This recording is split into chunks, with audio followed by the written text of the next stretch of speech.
Friends, welcome to keep learning with Hansu. तो आज ये सीटेट एसएसटी का क्लास है जिसमें अभी हम ज्योग्राफी चला रहे हैं जो क्लास 6 के लिए इम्पॉर्टेंट है और क्लास 6 का ही ये जो है कि बुक है।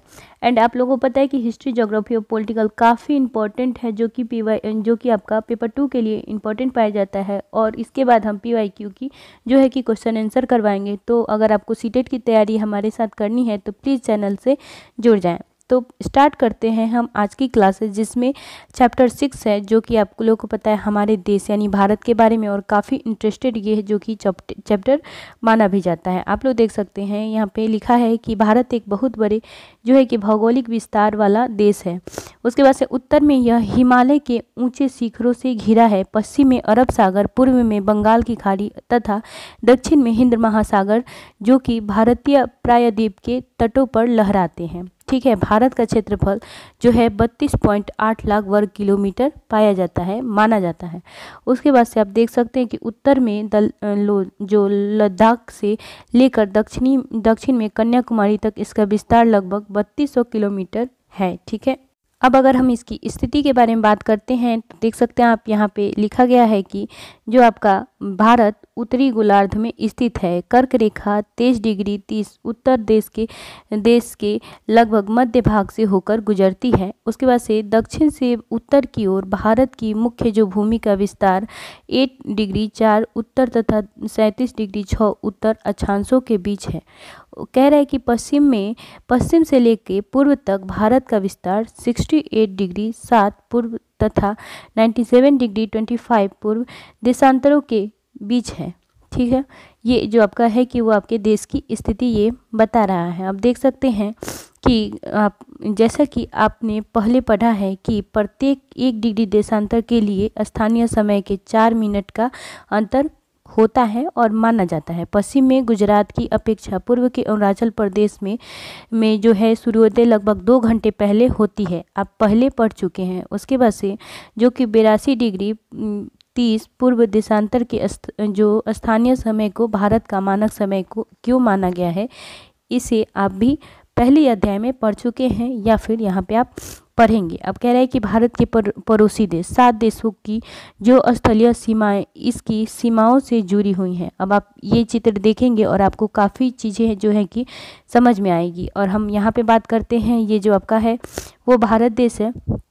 उसके ऊपर आप देख सकते हैं नेपाल है, भूटान है, बांग्लादेश है, म्यांमार है और पास में ही आपका तिब्बत, चीन और सटा हुआ आपका पाकिस्तान, अफगानिस्तान जो है। उसके बाद से आप नीचे देखेंगे तो यहाँ पे समुद्री भाग पाया जाता है जो बंगाल की खाड़ी, अरब सागर, उसके बाद से हिंद महासागर, ये सब आपका पाया जाता है। आप चित्र से काफ़ी ईजिली अपना जो है कि कंसेप्ट को क्लियर कर सकते हैं। उसके बाद से इसमें से कौन कौन से देश हैं जिनकी सीमाएं समुद्र से नहीं जुड़ी है, ये आप भी देखकर पता कर सकते हैं। अब बात करते हैं राजनीतिक एवं जो प्रशासनिक विभाजन है उस पर। भारत एक विशाल देश है।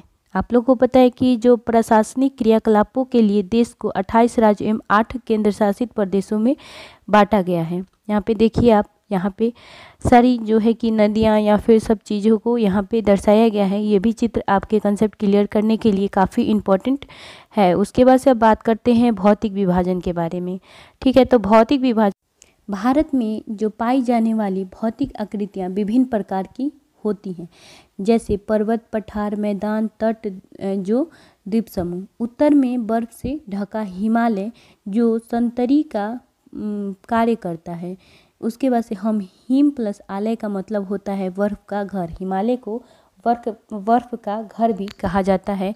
उसके बाद से आप देख सकते हैं यहाँ पे हिमालय पर्वत को 3 मुख्य समानांतर जो श्रृंखलाओं में बांटा जाता है। सबसे उत्तर में स्थित श्रृंखला बृहत हिमालय या हिमाद्री कहते हैं। ठीक है, इसी श्रृंखला में विश्व की सबसे ऊंची जो शिखर है वो पाई जाती है। उसके बाद से जो मध्य हिमालय है या हिमाचल है, इन जो हिमाद्री के दक्षिण में स्थित है।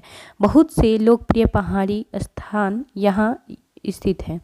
उसके बाद से 5 जो पहाड़ी स्थानों के नाम का पता लगाइए जो शिवालिक सबसे दक्षिण में स्थित श्रृंखला है। आप पहले की जो चित्र है उसको देख करके सारी क्वेश्चन का आंसर दे सकते हैं। कह रहा है कि हिमालय के दक्षिण में भारत का उत्तरी मैदान स्थित है। ये मैदान समतल तथा सपाट है। उसके बाद से हम इम्पोर्टेंट चीज़ों पे ही फोकस करते हैं। आप देख सकते हैं कि भारत के पश्चिम भाग में भारतीय जो मरुस्थल स्थित है।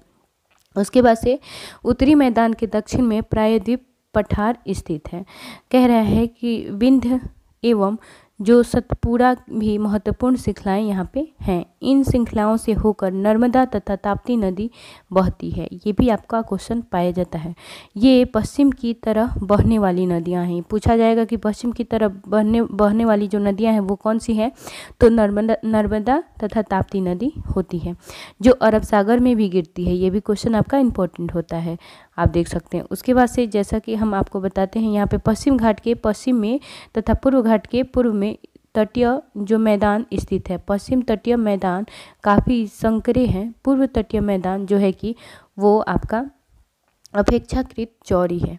ठीक है, आप देख सकते हैं यहाँ पे जो आपका यहाँ पे सब कुछ दिया गया है वो चित्र के माध्यम से काफ़ी इम्पोर्टेंट है और आप इसको काफ़ी इजीली समझ भी पाएंगे। अब कह रहा है कि महानदी जो गोदावरी, कृष्ण तथा कावेरी बंगाल की खाड़ी में गिरती है।